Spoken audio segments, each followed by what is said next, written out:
အားလုံးပဲမင်္ဂလာပါဂျာမနီကိုလာမယ့်2026အောက်စပေဒွန်ရာသီမှာအောက်စပေဒွန်နဲ့လာခြင်းတဲ့သူတွေအတွက်လက်ရှိအချိန်ကစပြီးတော့ကြိုတင်ပြင်ဆင်ရမယ့်အချိန်အကောင်းဆုံးအချိန်ဖြစ်တယ်ပေါ့နော်ဆိုတော့ဘာတွေပြင်ဆင်ရမလဲဆိုတော့ language နဲ့ပတ်သက်တာတွေ B1 တို့ B2 တို့ language တွေပြင်ဆင်ရမယ်ဒါမှလာမယ့်2026အောက်စပေဒွန်ရာသီကိုမှီမှာပေါ့နော်ဆိုတော့အောက်စပေဒွန်နေစပြီးတော့ခေါ်တဲ့အချိန်က January လနဲ့မေလာလောက်အတွင်းမှာစပြီးတော့ခေါ်ကြတယ်များသောအားဖြင့်ဒါပေမဲ့ကိုကစောစောစီးစီးကိုမှ language certificate တွေရှိထားပြီးသားဆိုရင်တော့ January လလောက်ကတည်းကစပြီးတော့အလုပ်တွေရှာထားလို့ရတယ်ပေါ့နော်ဆိုတော့အဲ့ဒီ Ausbildung ခေါ်တဲ့ website တွေကိုအစိုးရက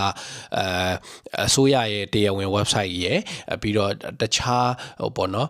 ပုဂ္ဂလိကအလုပ်ခေါ်တဲ့ website 3ခုစိတ်ချရတဲ့ website တွေကျွန်တော်ရဲ့ comment box မှာကျွန်တော်ရေးပေးထားမယ်ဆိုတော့လိုအပ်တဲ့သူတွေအဲ့ website တွေမှာသွားပြီးတော့အလုပ်ရှာလို့ရတယ်ပေါ့နော်အဲ့တော့ Ausbildung တော်တော်များများကတော့ September လမှာစကြတယ်အောက်တိုဘာလမှာစတဲ့ Ausbildung တွေလည်းရှိတယ်ပေါ့နော်တစ်နှစ်မှာတစ်ကြိမ်ပဲခေါ်လေးရှိတယ်များသောအားဖြင့်ကတော့တစ်နှစ်မှာတစ်ကြိမ်ပဲခေါ်တယ်ဒါပေမဲ့ hotel management တို့ hotel နဲ့ပတ်သက်တဲ့ဟာတွေကတော့တစ်နှစ်မှာ2ကြိမ်ခေါ်တယ်အဲ့တော့ခေါ်တဲ့အကြိမ်တွေကထုံးစံအတိုင်း September နဲ့ October မှာတစ်ခါခေါ်တယ် January နဲ့ February မှာတစ်ခါခေါ်တယ်ပေါ့နော်အဲ့ဒါကတော့ hotel နဲ့ပတ်သက်တဲ့ဟာတွေပေါ့နော်တစ်နှစ်ကို2ကြိမ်ခေါ်တယ်ဒါပေမဲ့များသောအားဖြင့်ကတော့တစ်နှစ်မှာတစ်ကြိမ်ပဲခေါ်ကြတယ်အားလုံးကလည်းပဲစက်တင်ဘာလ1ရက်နေ့မှာစကြတယ်ပေါ့နော်အောက်တိုဘာလ1ရက်နေ့မှာစတဲ့ Ausbildung တွေလည်းရှိတယ်အဲ့တော့လာမယ့်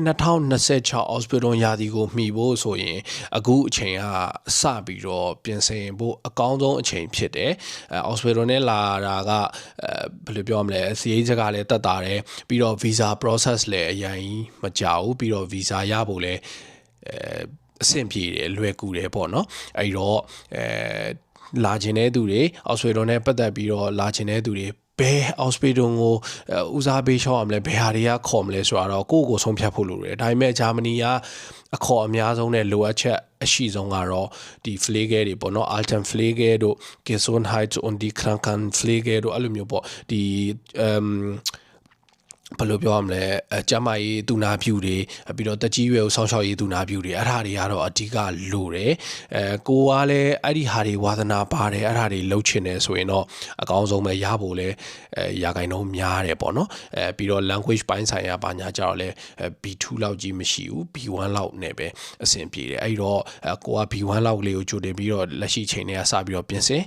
B1 ရှိပြီဆိုရင် January လနဲ့မေလလောက်မှာကိုကအဲ့လိုမျိုးပေါ့နော်အဲ့လိုသူနာပြုတွေခေါ်တဲ့company ကိုစပြီးတော့အလုပ်လျှောက်လို့ရတယ်ဆိုတော့အလုပ်လျှောက်ဖို့အတွက်ခုနကျွန်တော်ဗီဒီယိုစမှာပြောသလိုကျွန်တော်ရဲ့ comment box မှာကျွန်တော်တို့ပုဂ္ဂလိကအလုပ်ခေါ်တဲ့ website တွေရဲ့အစိုးရတရားဝင် website ကကျွန်တော်ရေးပေးထားမယ်လိုအပ်တဲ့သူတွေအဲ့မှာသွားလျှောက်လိုက်ပါဆိုတော့လာမယ့်2026 Ausbildung မှာအကုန်လုံး